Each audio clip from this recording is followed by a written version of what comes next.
I was out camping in Colorado a few years ago during fall. This camping trip was an impulse decision, as I just felt like going out for the night and spending it in the calming nature.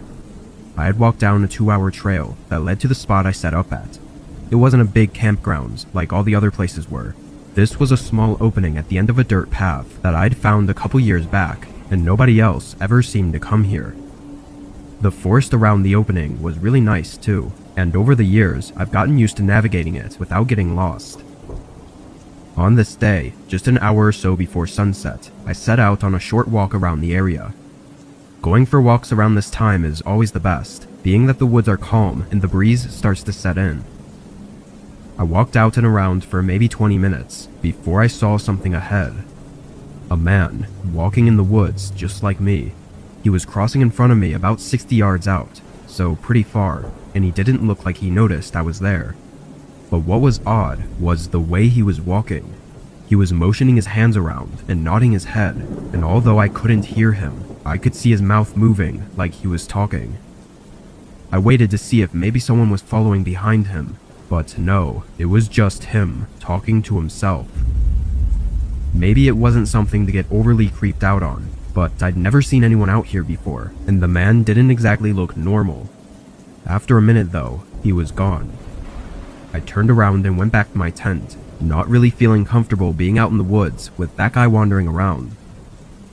I waited a half hour, then got a campfire going as the sun was now set. I had a folded chair I was sitting on, and I mostly just thought to myself for the next hour, not about anything particular, but more in a way to clear my mind. Then, about 2 hours past sunset, I heard something in the distance. I moved away from the crackling fire and toward the trees so I could hear better. It was someone talking, or mumbling, far out in the woods. Even stranger though, I didn't see a flashlight or any source of light. He was walking out there in the pitch black. My stomach dropped, knowing it was extremely unlikely that the man from earlier could have just stumbled upon my campsite by accident. I stayed and listened, hoping that by some chance he didn't know I was here and was just passing by.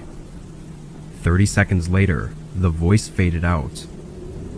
I wasn't fully convinced this was all just chance though. I covered most of the fire, leaving only a small flame burning so it wouldn't create too much light. Then I waited and listened. The next hour was unnerving to say the least. I didn't hear or see anything, but it was the anticipation that kept me feeling uneasy. And then, at what had to be 11 p.m. by now, footsteps came rushing from directly in front of my campfire.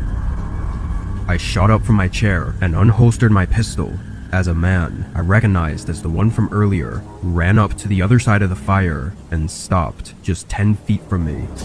He wasn't talking anymore, but instead had a grin. Not an over-the-top smile, but just a slight, friendly grin. As I aimed at him, he said nothing and did nothing. He just looked at me. "Walk away, right now," I said under my breath, trying to be as intimidating as possible. He looked me in the eyes, then down at my gun, and then back at me. His grin went away, and there was a moment where it felt like he was just about to do something. But then he smiled again and walked off into the woods. I didn't waste any time, packing things up with one hand as I kept my pistol out, then left in the opposite direction from where he went. The whole way back, I was so paranoid that I kept thinking I was hearing the man's voice, talking to himself again. What he was doing out there, and what he was trying to do to me, is anyone's best guess. Had I not been prepared though, I don't think I would have been able to leave those woods.